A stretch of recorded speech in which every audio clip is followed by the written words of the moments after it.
bienvenidas al programa Sobre la Mesa.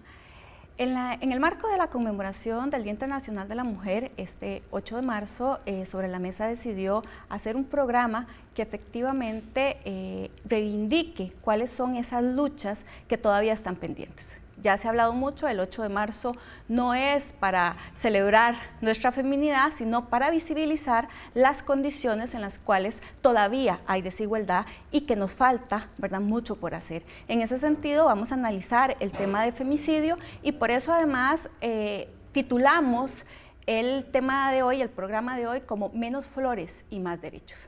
Para eso vamos a contar con la presencia de doña Ana Carcedo Cabañas, presidenta de CEFEMINA. Muchísimas gracias por habernos invitado. Muchas gracias. Y con doña Eugenia Salazar Elizondo, que es fiscal adjunta de la Fiscalía de Género del Ministerio Público y cuenta con más de 20 años de experiencia en la función de fiscal. Gracias por la invitación y por la oportunidad de compartir sobre este tema muy importante en esta fecha, pero en todos los momentos, ¿verdad? Sí, claro. Bueno, para continuar con la discusión, lo que vamos a hacer es ir a ver la cápsula que nos prepararon y ya regresamos para conversar con nuestras analistas.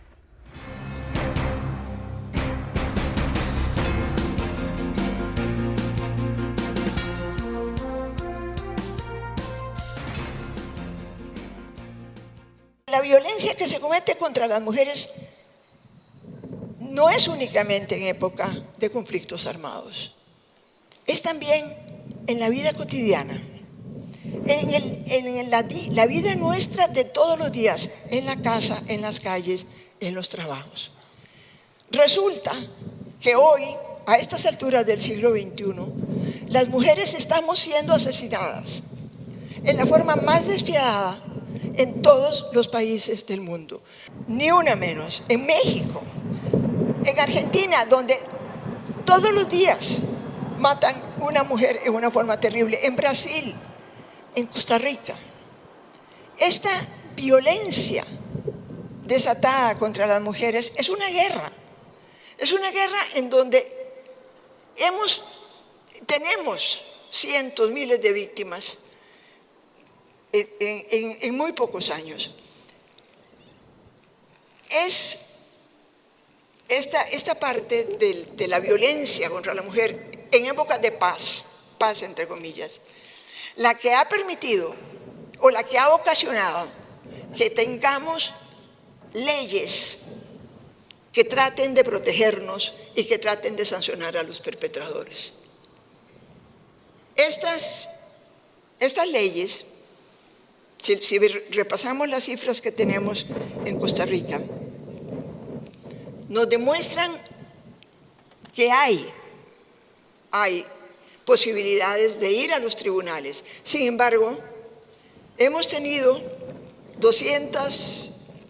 desde el 2007 al 2016, 281 feminicidios en Costa Rica. Tenemos casos que llegan a la Fiscalía y estos casos son los menos.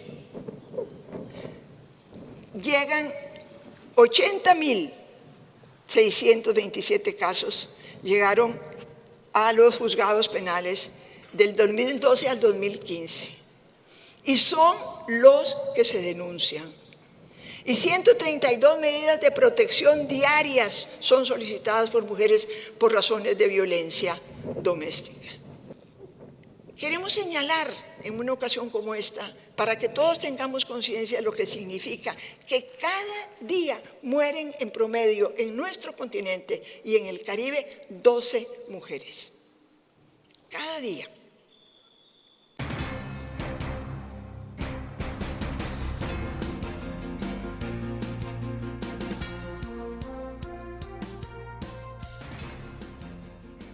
Precisamente como lo plantea doña Elizabeth Odio, quisimos hablar del tema de femicidio porque sigue siendo, es un gran problema. A veces cuando una plantea estos temas, la gente dice, no, si no son tantos, ¿verdad? O sea, pero realmente las estadísticas, y eso que es lo que realmente logramos tener como estadísticas, son alarmantes. Para ella planteaba que estamos en guerra, ¿sí? Nos están matando. Tal vez, doña Ana, podríamos empezar un poco explicando por qué es que está tan normalizada la violencia, porque es que ¿verdad?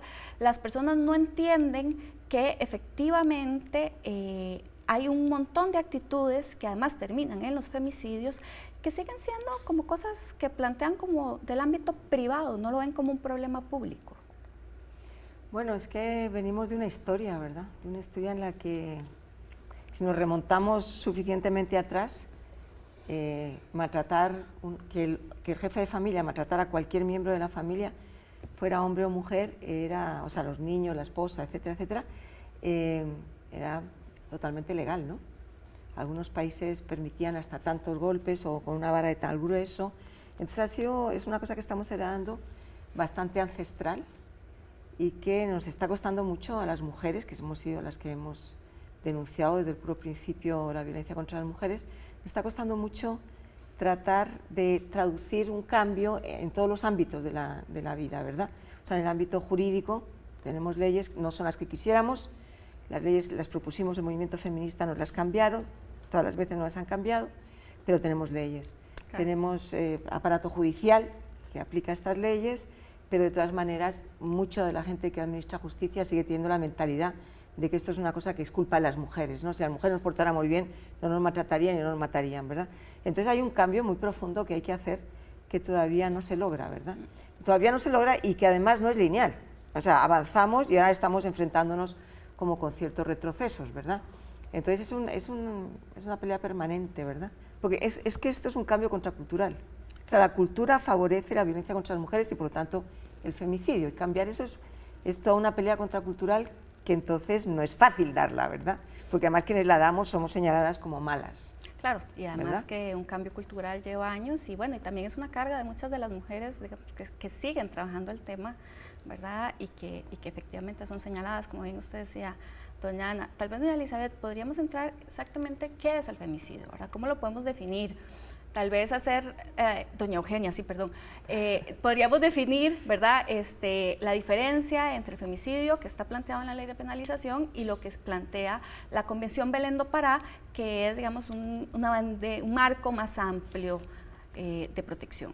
Bueno, ya Ana mencionaba que hay una ley que se aprobó en Costa Rica, que es la ley de penalización, que ya tiene bastantes años, está vigente desde el 2007, que no es la ley, digamos, que se pretendía ni la ideal que se buscaba. Sin embargo, es la ley que se aprobó, es una ley que tiene una definición o determina un ámbito de aplicación y de protección hacia las mujeres que sufren violencia, pero restringido.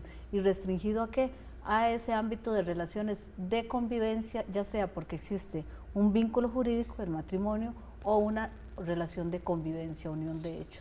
Y en ese sentido el femicidio legal se aplicaría para aquellas muertes violentas de mujeres que ocurren en este ámbito, o sea, de que quien comete el hecho es el esposo o el compañero de hecho. A nivel jurisprudencial se ha venido haciendo una interpretación un poco adecuada a la situación de violencia que en general sufren las mujeres, pero que sigue restringiendo la protección a las relaciones de convivencia, porque hay votos que dicen que aunque la relación haya cesado, si la violencia persiste, aplica la ley.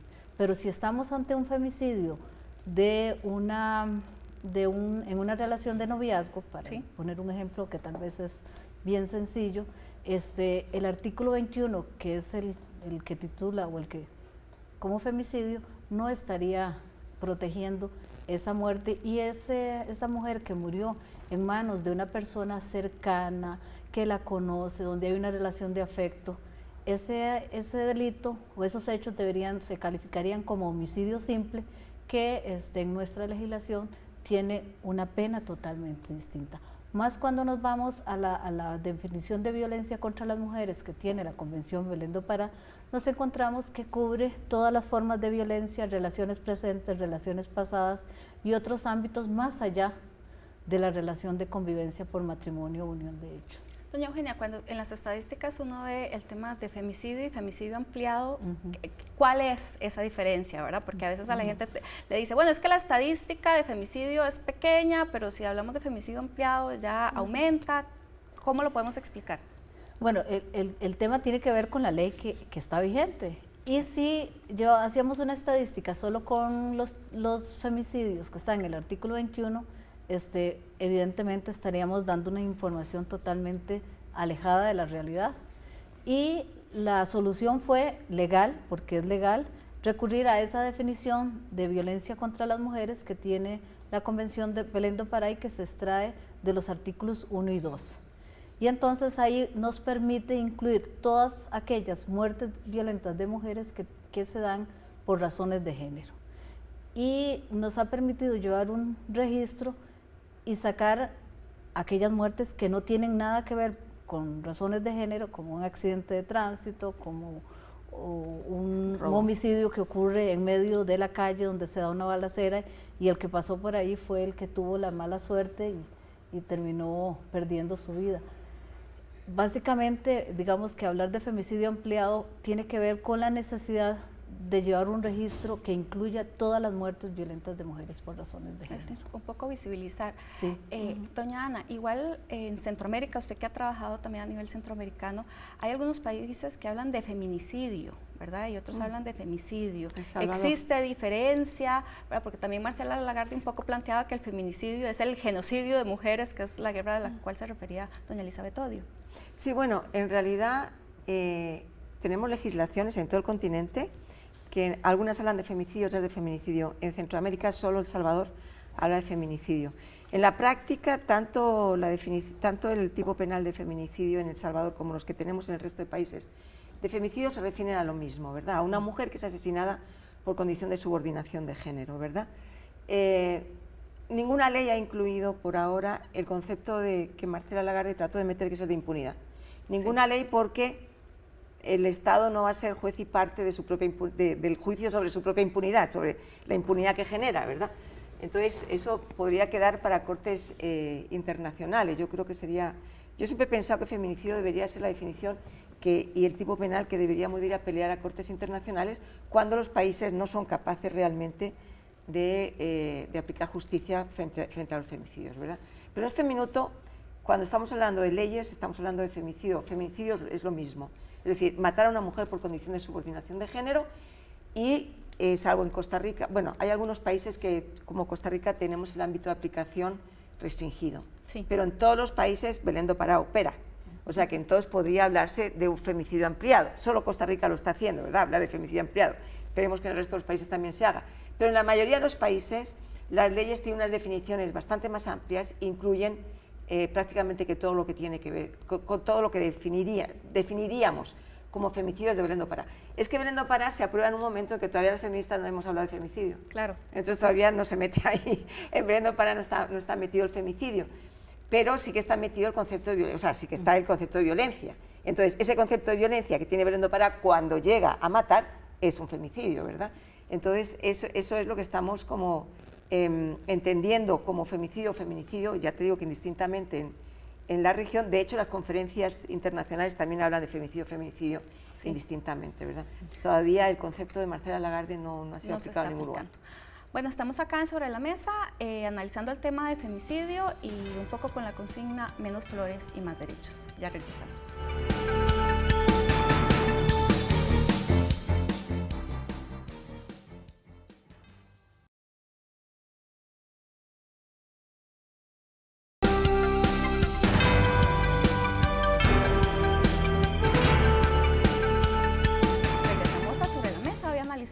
El tema de los femicidios.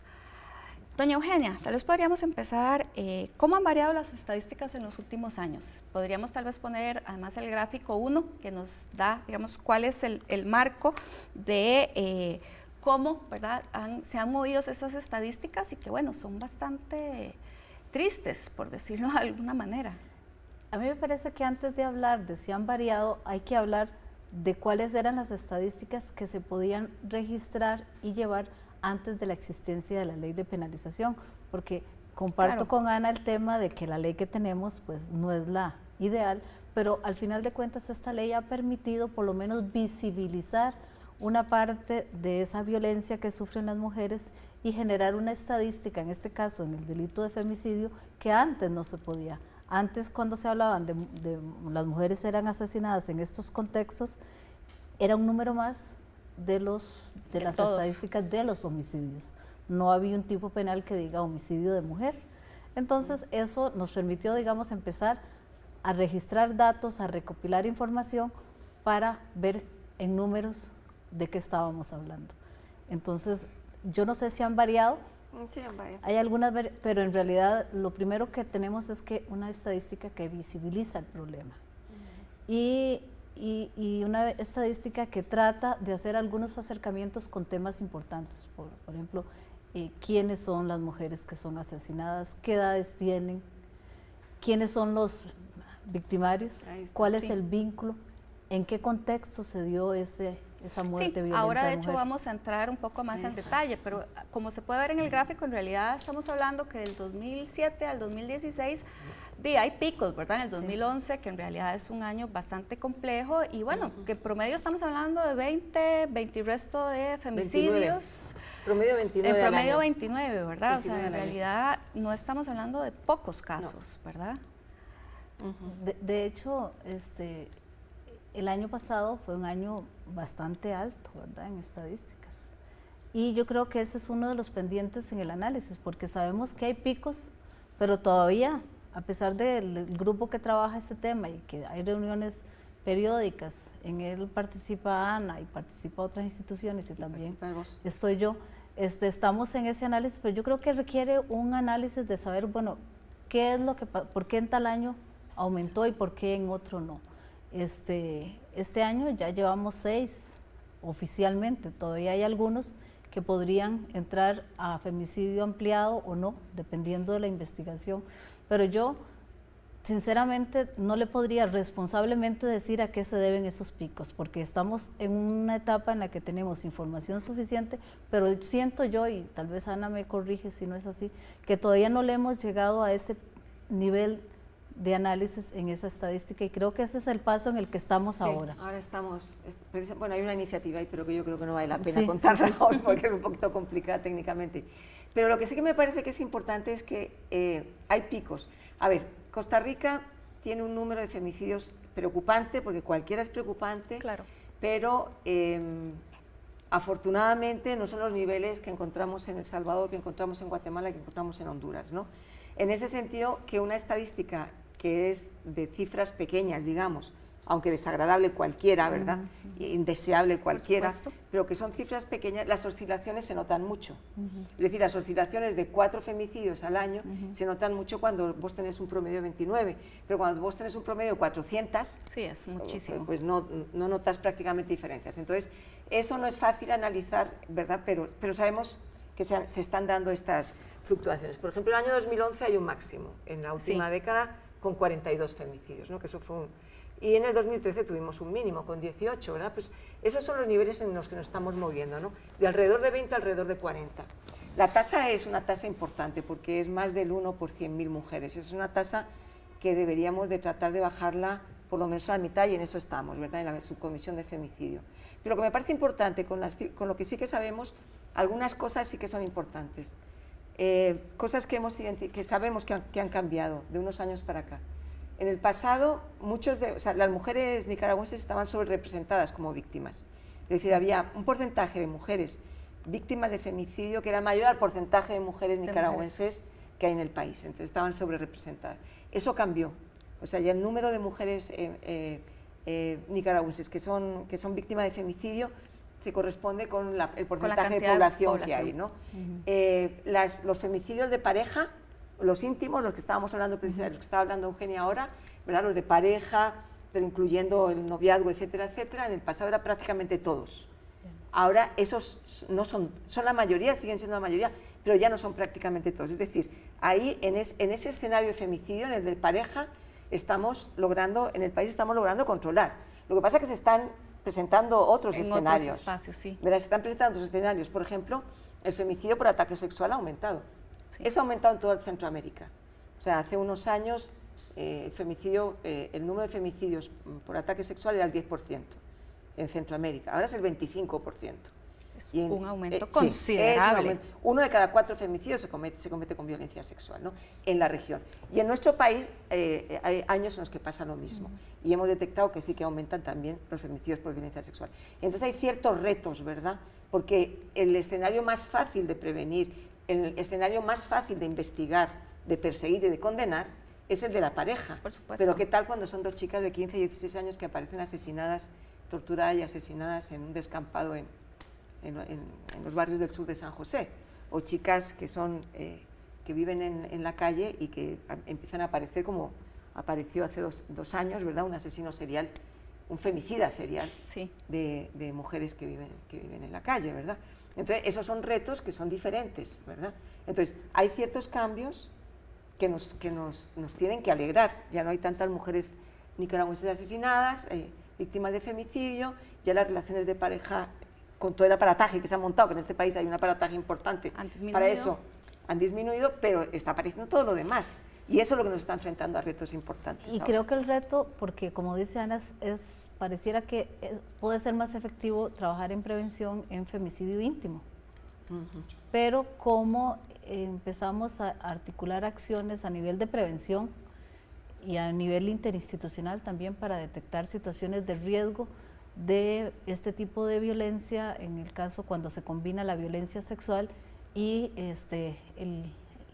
la última acción es poner término a la vida como una forma de garantizarse el no ser perseguido penalmente, porque es más difícil ser identificado cuando ya la víctima no está viva, ¿verdad? Entonces ese tema es delicado, creo que es importante analizarlo, también se trabaja en ello, pero la estadística nos ha permitido identificar esos aspectos y ya como que tenemos que pasar, y creo que estamos pasando la etapa de contar, que es importantísima, ¿verdad? Yo no sé, y si hubiera que contar solo uno, pues ese solo caso es importante de analizarlo, pero ya es como pasar de estar contando y pasar a análisis más de fondo, más cualitativos de las razones, las causas y por ende qué acciones podrían ser efectivas en la prevención. Claro, a mí me llama muchísimo la atención que tantos años que se ha trabajado, porque la institucionalidad en este país que ha trabajado, ¿verdad?, en la prevención de la violencia en general contra las mujeres es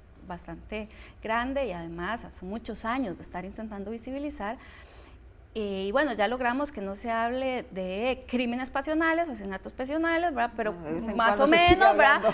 Pero a mí me llamó muchísimo la atención con el reciente caso de Liberia, ¿verdad? Que al final lo que plantean es que el sospechoso en realidad entra a asesinar, ¿verdad? Porque una de las mujeres que estaba ahí lo rechaza, ¿verdad? Entonces el manejo que le da la prensa es un poco, ¿verdad?, como culpabilizando a esta mujer, ¿verdad? ¿Cuánto, doña Ana, hemos logrado que realmente eso se plantee? Porque cuando uno habla de femicidio hay una relación de poder y confianza, o sea, es alguien conocido. Algunas veces, no siempre. Sí. No siempre. No, en eso, en la visión revictimizante y misógina que tiene la sociedad con relación a las mujeres que viven violencia y en particular las que son asesinadas y son víctimas de femicidio, en eso creo que nos hemos movido muy poco, muy poco. Porque además es que estamos rodeadas y rodeados, lamentablemente, de una presión muy fuerte, cada vez más fuerte, que se está ejerciendo, la estamos resistiendo, también es cierto, ¿verdad? De volver otra vez a una visión misógina, ¿verdad?, de las mujeres, cada vez más fuerte, ¿verdad? Quienes defendemos derechos somos malas, queremos atacar a los hombres, los queremos destruir, ¿verdad? Entonces, toda esa presión que hay para destruir las conquistas que hemos tenido, las organizaciones de mujeres feministas y lo que el Estado está dispuesto a aprobar, ¿verdad?, como derecho y reconocer como y que la legislación que se ha logrado aprobar es que es en contra de los hombres. Exactamente. Bueno, pues todo eso que se quiere echar para atrás, porque el objetivo es echarlo para atrás, pasa por volver a hablar, por volver a instaurar un discurso profundamente misógino, ¿verdad?, que ataca a las feministas, ataca a las defensoras de derechos humanos, ataca a las juezas. Me acuerdo de la jueza que le puso una denuncia a aquella asociación, ¿verdad?, y que ganó la denuncia. Es decir, atacan a cualquiera que esté defendiendo derechos de las mujeres, pero la forma de ataque es profundamente misógino hacia el conjunto de las mujeres. Entonces vuelve a instalarse todo ese tipo de discursos de que las culpables somos las mujeres, de que si nos quedamos con los agresores es porque nos gusta y si los dejamos culpa tenemos porque luego nos matan, ¿verdad? O sea, no hay salida y en eso nos hemos movido poquísimo y creo que con esta ofensiva que se está tirando contra los derechos de las mujeres, vamos a ir para atrás mucho más fuertemente. Doña Eugenia, ¿quería referirse? Sí, pero me parece a mí que también es cuál es la mirada que tenemos ante eventos como el de Liberia, ¿verdad? Que la escena inicial es una muy sangrienta con 5 personas asesinadas y cómo los medios y también cómo desde toda la sociedad se empiezan a plantear hipótesis de qué es lo que pasa, ¿verdad? Y nunca, obviamente, la primera opción va a ser que esos asesinatos tienen que ver con el tema de violencia contra las mujeres. Eso lo determina posteriormente la investigación, pero eso tiene que ver con la sociedad, de cómo la sociedad en su integralidad entiende, normaliza, legitima las estructuras que históricamente han existido que justifican la violencia contra las mujeres. Entonces, ¿cómo lograr quitar esa visión y empezar a mirarlo desde otra óptica? Bueno, y hay que sumar, perdón, el papel de los medios de comunicación en eso, ¿verdad? Vamos a hacer un corte y precisamente podemos profundizar en eso. Estamos acá en Sobre la Mesa con la consigna Menos flores y más derechos.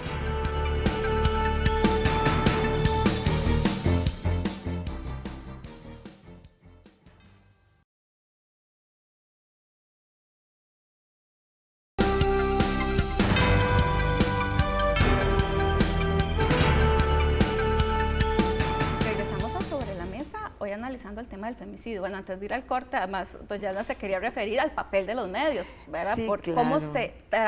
cómo se colocan este tipo de actos tan violentos, ¿verdad? Legitimando un poco la posición de los victimarios, de los victimarios.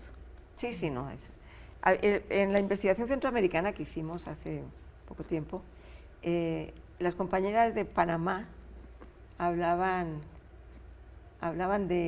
hicieron un análisis muy interesante de los medios de prensa, más profundo de lo que usualmente lo hacemos, y hablaban de una cierta complacencia, ¿verdad? Es decir, con los femicidas se tiene una cierta complacencia, y además a todos los niveles, o sea, una cierta complacencia que existe en la sociedad y que se refleja tanto en los medios de comunicación como en las sentencias, ¿verdad? Y que la otra cara es la misoginia.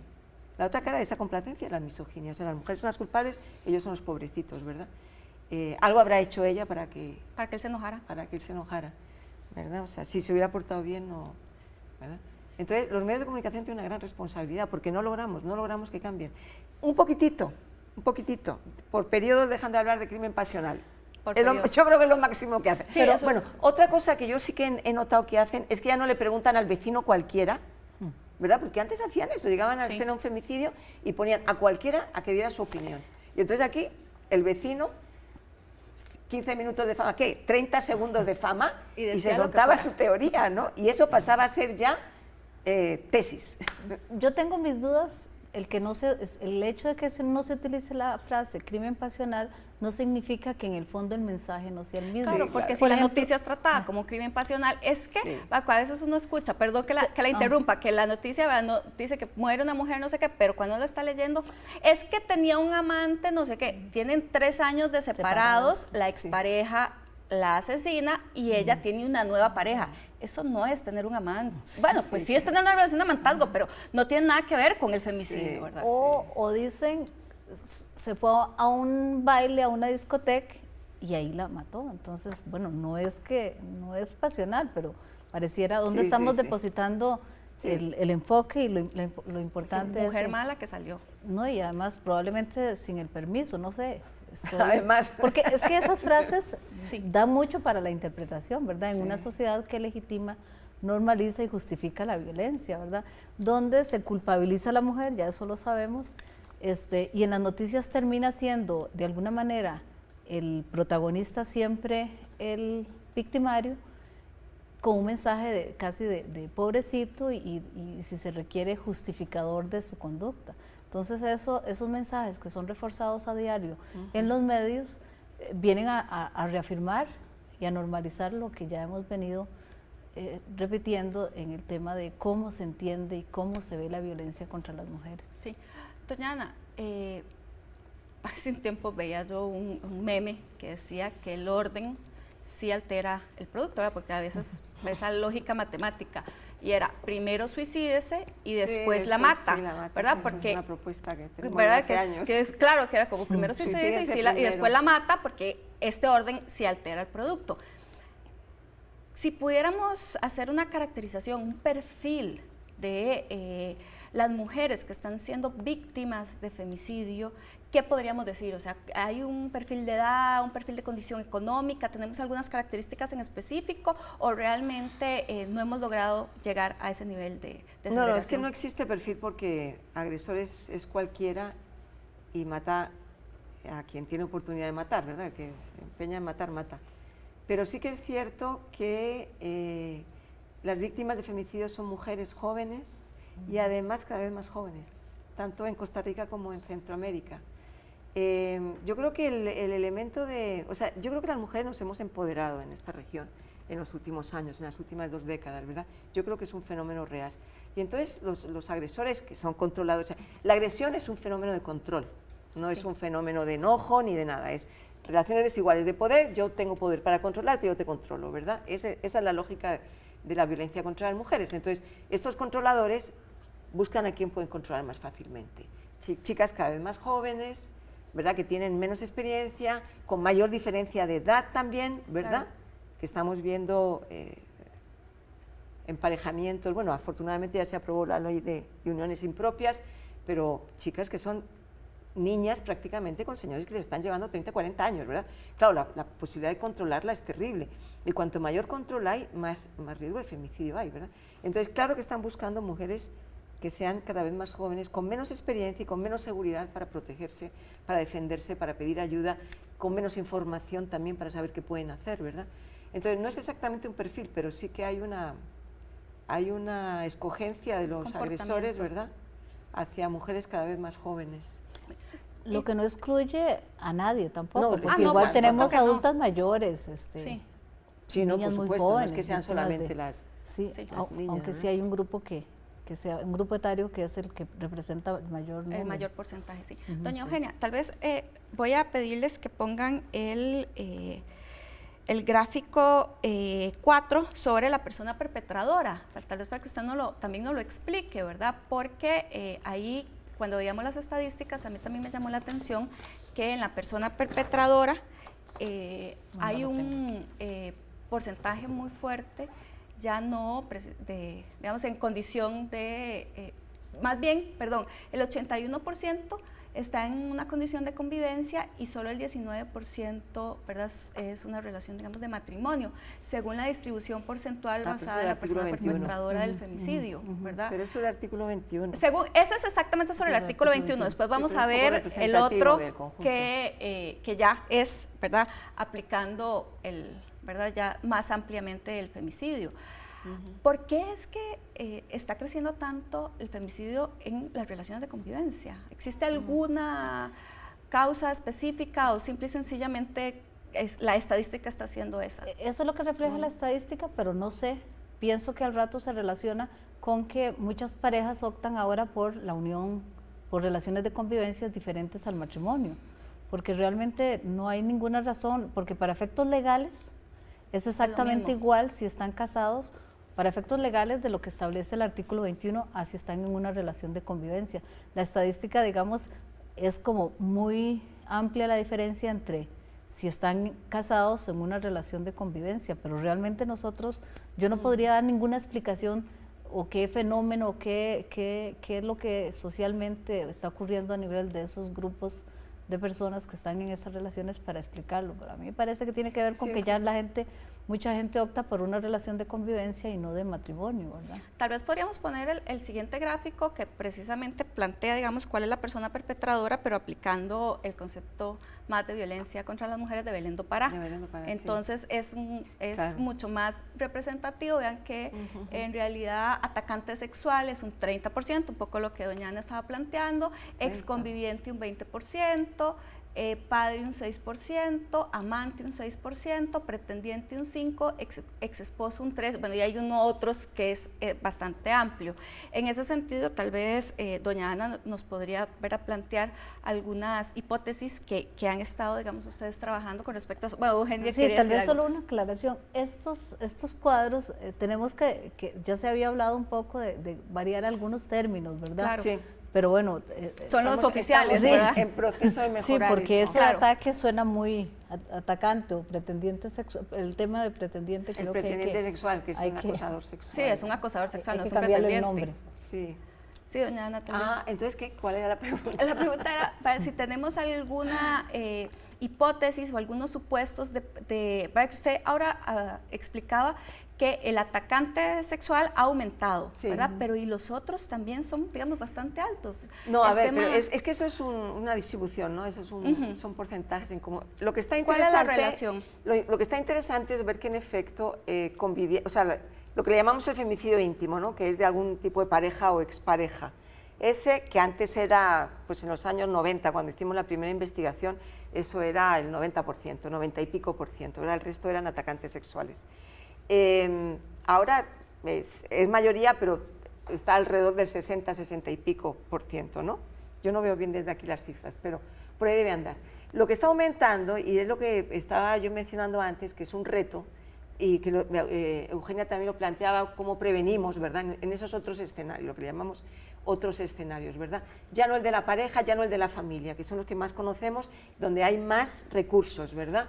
De todo tipo para no solamente investigar, conocer qué pasó, perseguir y castigar, sino además para prevenir, ¿verdad? ¿Cuáles son esos otros escenarios? Bueno, el del ataque sexual, y ahí está muy claro, pero también, por ejemplo, los que están generados por en las comunidades por la delincuencia organizada, Sí. que, bueno, sí, la delincuencia organizada mata hombres y mata mujeres, pero cuando mata mujeres las mata de forma diferente, ¿verdad? Y además las mujeres son escogidas para ciertas cosas. Entonces no es igual cuando la delincuencia organizada mata hombres y mata mujeres, no las mata igual. Y algunos de estos homicidios son femicidios precisamente porque se cometen aprovechando esa relación desigual de poder con las mujeres, ¿verdad? Entonces ese escenario está aumentando y eso es muy peligroso porque ese es el que ha disparado las cifras en Centroamérica. O sea, en Honduras el otro día lo veíamos, algo así como el 70% de los femicidios son cometidos en el contexto de grupos delincuenciales, ¿verdad? Entonces, ese es un reto gigantesco, porque no estamos hablando de que es un grupo delincuencial en el barrio el que distribuye drogas o el que, ¿verdad?, que de repente mata a una mujer por ahí. No, es que esos grupos no son agentes externos ni extraños a la comunidad, son parte de la comunidad, claro, igual que lo son las chicas que terminan matando, ¿verdad? Entonces, esas chicas son amigas, compañeras, hermanas, hijas, ¿verdad?, de estos hombres que están metidos en estas redes. Entonces, ¿cómo se hace para prevenir un femicidio en ese contexto? Es terriblemente complicado, pero hay que hacerlo. Claro, lo que no podemos hacer es decir, bueno, no, es que como está difícil, o bueno, claro, como han hecho en Centroamérica, no, es que como anda con tatuajes, como está ligada a la mara, como está ligada a la distribución de droga, pues entonces no importa, no, sí importan. A nosotras nos importan cualquier todos los femicidios. mujer, cualquier persona a importa. Todas, Vamos todas. a hacer una pausa y ya regresamos acá sobre la mesa.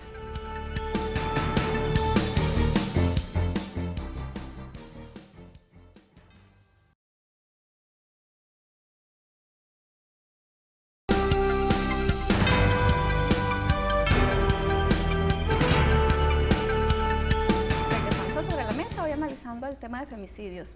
Ahora en la pausa, además, un poco también estábamos conversando y tal vez doña Eugenia nos podría explicar también cómo hemos avanzado en el tema de la investigación, porque a veces compañeras de otros países centroamericanos nos dicen, es que no es solo que no están tipificando el femicidio, que no están, ¿verdad?, viendo, es que además entran a la escena, no levantan la prueba que se necesita, entonces efectivamente no dicen, ¿verdad?, no se plantea que es un femicidio, porque realmente la investigación que se está haciendo tampoco, ¿verdad?, lleva, ¿verdad?, esa perspectiva de que realmente tienen que analizar diferente. ¿Qué se está haciendo distinto?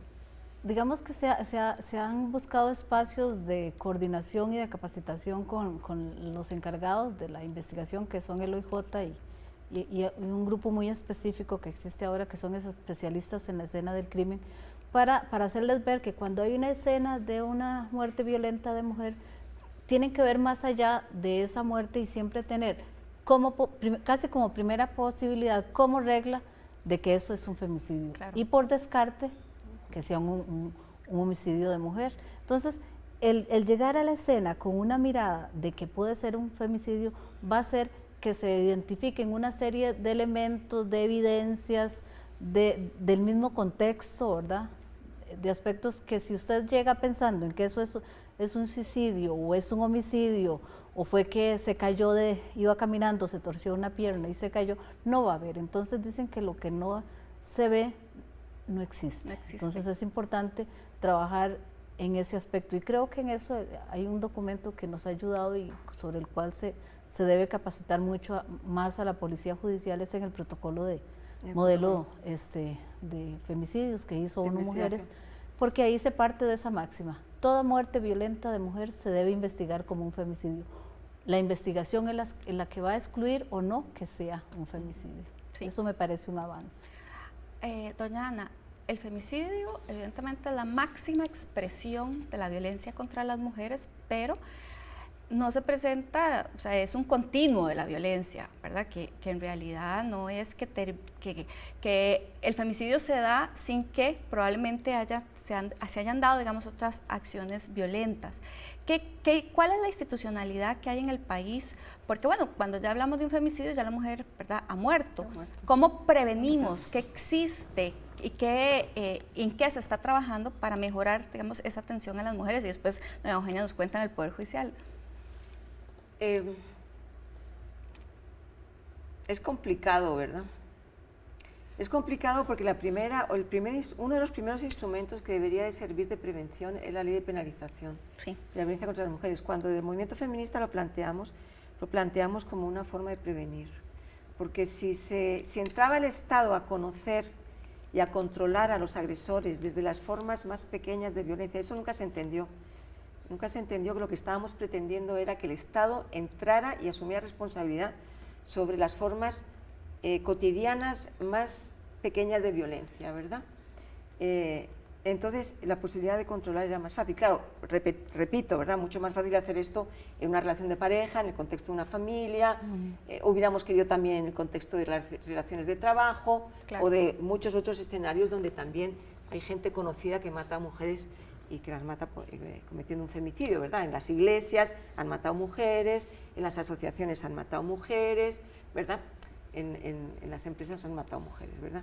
Entonces, la ley esta hubiera tenido que ser uno de los instrumentos más importantes, ¿verdad?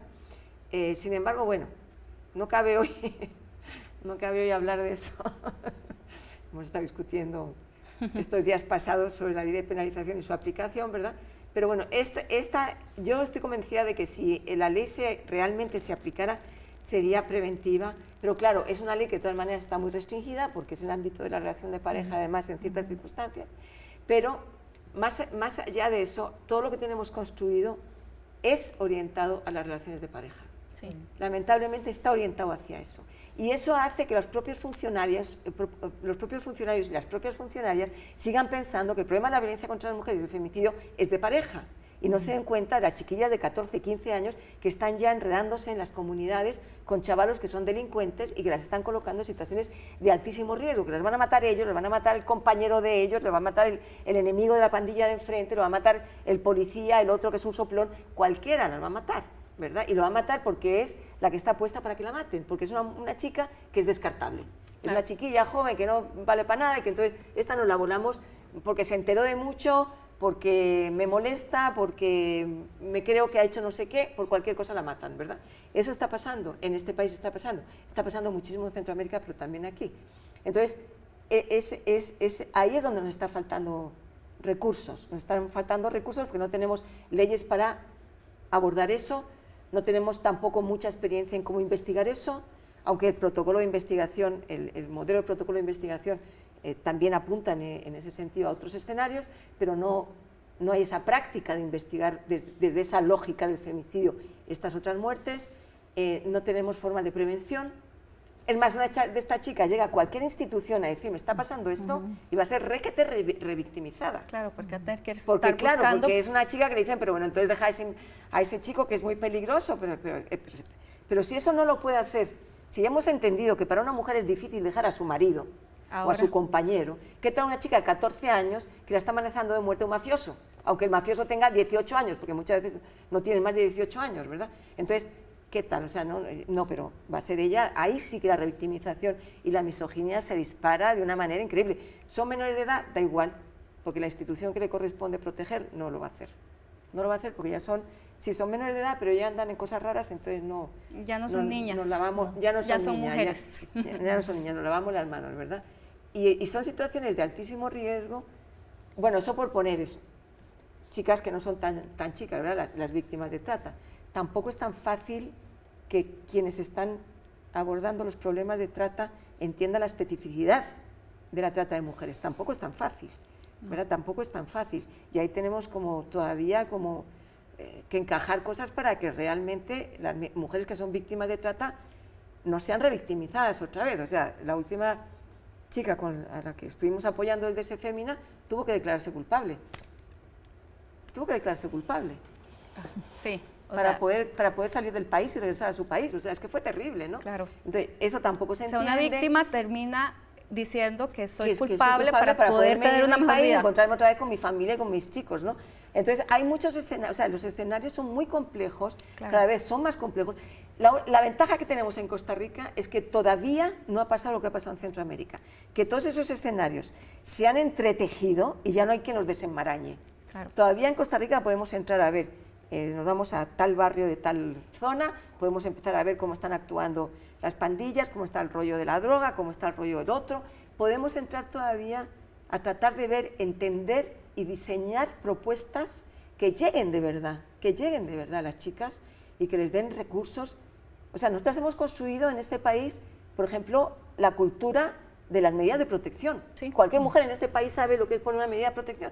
Algo semejante deberíamos hacer, algo similar deberíamos hacer con otros escenarios, ¿verdad? Y eso es una experiencia que todavía tenemos que construir y nos falta muchísimo, nos falta muchísimo.